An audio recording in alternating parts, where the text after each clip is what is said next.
harapan terbesar kita sama ya, sama masyarakat luas juga harapannya bebas murni, itu harapan besarnya, karena memang fakta persidangannya udah sangat jelas. Ya, bagaimana ada kasus di mana dibilang ada kerugian negara padahal menghemat minimal 3,6 triliun, itu yang sangat tidak masuk akal gitu. Laptop 5 jutaan yang dipermasalahkan dibilang kemahalan, padahal laptop untuk semua instansi pemerintahan di tahun yang sama harganya 11 juta. Jadi bagaimana mungkin? Chromebook itu kan laptop murah, itu makanya laku di semua sistem pendidikan di dunia gitu. Jadi ini yang sangat janggal, kenapa ini dipersoalkan gitu. Makanya kerugian negaranya aja nggak jelas. Itu penghematan 3,6 triliun karena Windows itu berbayar, device managementnya $200, itu per laptop tuh penghematannya hampir 3 juta. Itu yang diabaikan dalam kalkulasi ini. Bayangkan penghematannya aja udah 2 kali lipatnya kerugian negara yang diduga oleh BPKP, yang sudah dipatahkan juga sama pakar-pakar. Jadi saya bingung gitu. Jadi apakah seharusnya kementerian memilih opsi yang tidak menghemat anggaran, opsi lebih mahal? Itu maksudnya. Itu yang bagi saya sampai sekarang belum ada jawabannya dari kejaksaan. Gitu. Opsi yang lebih murah jadi dipermasalahkan, begitulah. Dan anggaran itu kan kita selamatkan anggaran tersebut. Kita menyelamatkan anggaran itu agar bisa untuk kesejahteraan guru, untuk guru honorer menjadi P3K, untuk PPG sertifikasi guru, untuk KIPK, untuk PIP dan lain-lain. Itulah kita menyelamatkan anggaran dengan membeli laptop yang lebih murah untuk bisa memastikan kesejahteraan guru dan program-program prioritas lain. Insya Allah lah. Tidak menawarkan menjadi whistleblower atau seperti justice kolaborator, atau karena sudah masuk di persidangan? Apanya yang mau di whistleblow gitu? Saya kepengen pulang ke anak-anak saya. Kalau ada yang bisa saya utarakan, misalnya ada hal-hal yang belum saya utarakan, ya nggak mungkin lah. Saya pasti akan menyuarakan. Prioritas saya kan pulang kepada anak-anak saya. Jadi itu juga di masa penyidikan ditanya ini saya bilang enggak, ini program paling lempeng.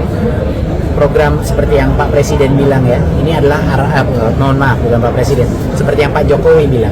Pak Jokowi bilang ini adalah kebijakan dan arahan dari Presiden. Memang benar, memang sudah satu visi mengenai digitalisasi pendidikan. Itu dan saya sangat mengapresiasi statementnya Pak Jokowi mengenai mengkomentar mengenai karakter saya dan juga mengenai semua kebijakan digitalisasi memang arahan juga dari Presiden gitu. Jadi alhamdulillah.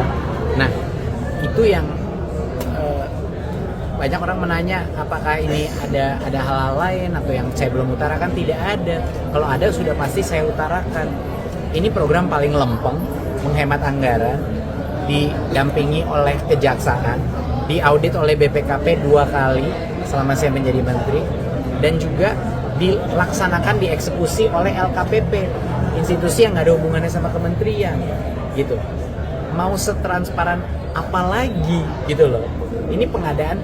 Jadi gini Mas, kalau orang ingin mengajarkan bagaimana cara melakukan pengadaan yang transparan, kasus Chromebook ini adalah salah satu contoh terbaiknya ya menurut saya. Inilah makanya betapa kagetnya saya kok bisa jadi kasus gitu. Karena mens rea-nya udah jelas tidak. Dari saya mengundang 3 institusi luar, masa saya mengundang mereka untuk memeriksa korupsi saya? Itu kan nggak masuk akal. Jadi itu yang Mas Nadiem, ada soal amicus curiae yang kemarin masuk dan hari ini rencananya dikabarkan ada bertambah.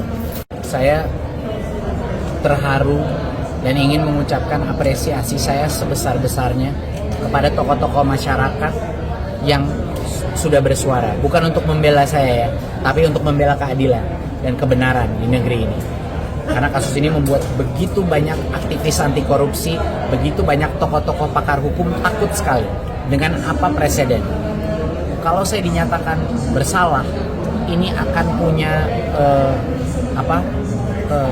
efek yang begitu negatif, presiden yang begitu negatif terhadap berbagai macam pengadaan, investasi, pelaporan pajak, dan pelaporan kekayaan yang jujur. Bisa bayangin nggak kalau pelaporan kekayaan saya yang jujur digunakan sebagai senjata hukum untuk uang pengganti? Ya sudah, berakhir, nggak akan ada yang melaporkan kekayaannya setelah kasus ini gitu. Jadi kepada amicus curiae dan tokoh-tokoh yang menyuarakan kebenaran saya ingin apresiasi sebesar-besarnya. Dan ini semoga majelis hakim terbuka ya hati nurani dan juga terbuka pemikirannya mengikuti fakta persidangan. Betapa janggalnya bahwa hampir seluruh komunitas anti korupsi sangat cemas dengan kasus ini dan menyuarakan. Bayangin, aktivis anti korupsi se-Indonesia, kan pasti ini suatu kejanggalan gitu. Kenapa? Jadi itu saya harap keputusan bebas murni itu bisa tercapai, bukan untuk saya, tapi untuk negeri ini, untuk kepastian hukum, untuk keadilan dan kebenaran di negeri ini, agar sinyalnya, pesannya kepada generasi muda, profesional, pejabat jelas. Negara Indonesia masih berbasis keadilan, masih berbasis kebenaran. Pak Nadiem, izin. Pak Jokowi, Pak kemarin siang Pak terkait Pak Nadiem Makarim di pembelaan kemarin beberapa kali menyebut nama Pak Jokowi, seperti apa? Ya, yang saya tahu Pak Menteri Nadiem Makarim kurang baik. Artinya dalam pembelaan kemarin juga berterima kasih kepada Pak Jokowi dan Presiden yang lainnya. Ya, itu proses hukum. Dan terkait pembelaan bahwa itu sesuai arahan Presiden seperti apa? Ya, semua kebijakan, semua program itu memang semuanya dari Presiden. Siap. Terima kasih, Pak. Awas mobil lu. Mobilnya ganti lagi ya, Pak.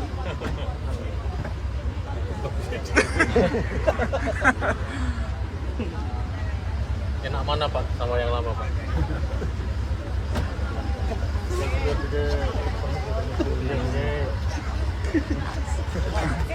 Sesak Pak niki Pak.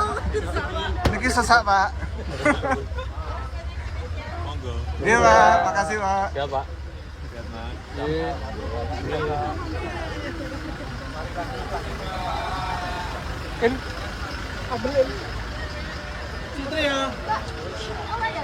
Tria Basoka.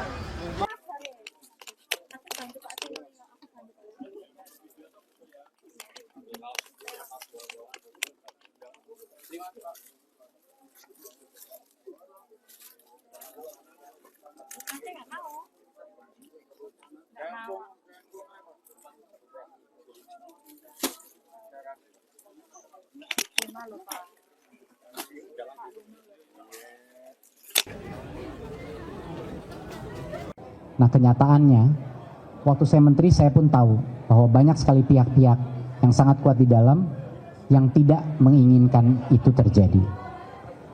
Tetapi saya tidak mengantisipasi bahwa gesekan itu bisa menjadi dendam besar. Dan dari dendam besar itu, mungkin sebagian dari itu adalah mengapa kasus ini menjerat saya, kenapa kasus ini direkayasa sehingga menjerat saya. Saya rasa itu adalah bagian dari alasan kenapa saya di dalam situasi seperti ini. Dan itulah ironi terbesar daripada kasus ini. Ironi terbesarnya itu adalah saya berjuang melawan korupsi selama 5 tahun menjadi menteri, dan sekarang saya di sini dikorbankan sebagai orang yang dituduh korupsi. Sungguh begitu miris untuk saya. Ini kasusnya politis menurut Anda? Saya tidak bisa bilang kasus ini politis atau tidak. Yang jelas kasus ini murni kekeliruan investigasi. Fakta-faktanya tidak berdasarkan realita. Itu saja yang bisa diyakini. Memang sangat mengejutkan. Jarang sekali ada kasus seperti ini, di mana semua unsur dakwaannya salah. Salah alamat, salah tujuan, salah konsep, dan saya tidak tahu apakah tidak paham atau tidak mau paham. Antara dua hal ini saya kurang yakin yang mana. Tetapi inilah hal yang membuat kasus ini sangat unik. Jadinya teman-teman di sini biasanya ya kalau ada kasus orang tidak bersalah, mungkin orang tidak bersalahnya itu karena dia tidak mengetahui mengenai hal kerugian yang sebenarnya terjadi, atau dia lalai, ada menteri yang lalai karena dia tidak melakukan pengawasan yang tepat. Ini tidak ada di kasus ini. saya mau menghilangkan persepsi, bahkan orang-orang yang membela saya pun bilang kriminalisasi kebijakan yang gagal pun tidak boleh dikriminalisasi. Saya sangat mengapresiasi pembelaan tersebut, tetapi dengan segala rendah hati, ini bukan kebijakan yang gagal. Ini kebijakan yang sukses dalam berbagai metrik pengukuran. Dan yang lebih miris lagi, tidak ada kerugian negara. Chromebook dibeli di bawah harga pasar. Bagaimana mungkin ada kemahalan harga kalau dibeli di bawah harga pasar?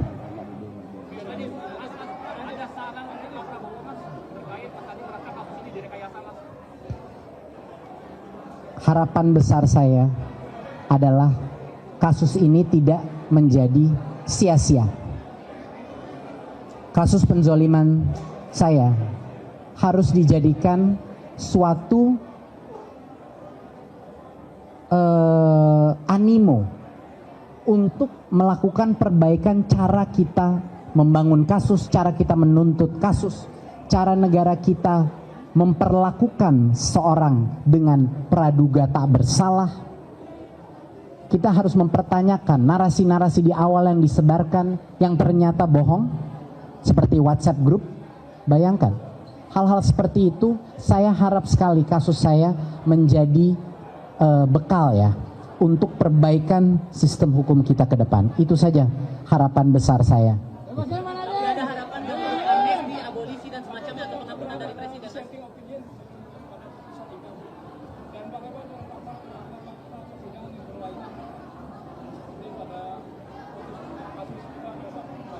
Iya.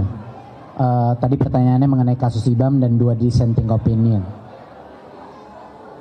Menurut saya, walaupun hampir semua masyarakat sangat kecewa dengan keputusan IBAM yang divonis 4 tahun, tetapi kalau kita lihat secara dalam keputusannya, 2 dari 5 majelis hakim, yaitu Hakim Andi dan Hakim Eriusman, telah memberikan keputusan bebas kepada IBAM. Tapi hanya karena 2, jadi kalah dengan 3 yang lainnya. Tapi ini sepanjang pengetahuan saya belum pernah terjadi dalam sejarah kasus besar tipikor, di mana 2 dari 5 hakim merasa tidak salah terdakwa. Saya tidak tahu apakah itu tidak akan terjadi di kasus saya. Yang saya minta di dalam pledoi saya kepada para hakim adalah keputusan 2 dissenting opinion hakim itulah yang harusnya menjadi pertimbangan utama, yang saya harapkan menjadi pertimbangan utama untuk keputusan saya, dan juga pertimbangan utama untuk putusan bandingnya IBAM. Karena beliau tidak salah, tidak melakukan kesalahan apapun IBAM. Ya, itu juga sangat penting untuk dimengerti. Dan menurut saya bahwa ada 2 dissenting opinion itu adalah sinyal keras kepada masyarakat bahwa tolong kasus ini diperhatikan, tolong dicek lagi kasus ini kebenarannya. Semoga ada yang bisa membantu IBAM dan juga dalam situasi ini Nadiem. Terima kasih. Berharap ada amnesti, abolisi atau apapun judulnya, pengampunan dari presiden juga terhadap kasus ini. Pada saat ini harapan saya satu-satunya adalah para majelis hakim memutuskan kasus ini sesuai fakta-fakta persidangan. Itu saja permintaan saya. Permintaan saya adalah kejujuran hati nurani para hakim untuk memutuskan berdasarkan fakta yang ada di dalam persidangan. Karena jelas fakta-fakta tersebut semuanya secara serentak telah membuktikan bahwa saya tidak bersalah, sehingga secara hukum saya wajib bebas murni.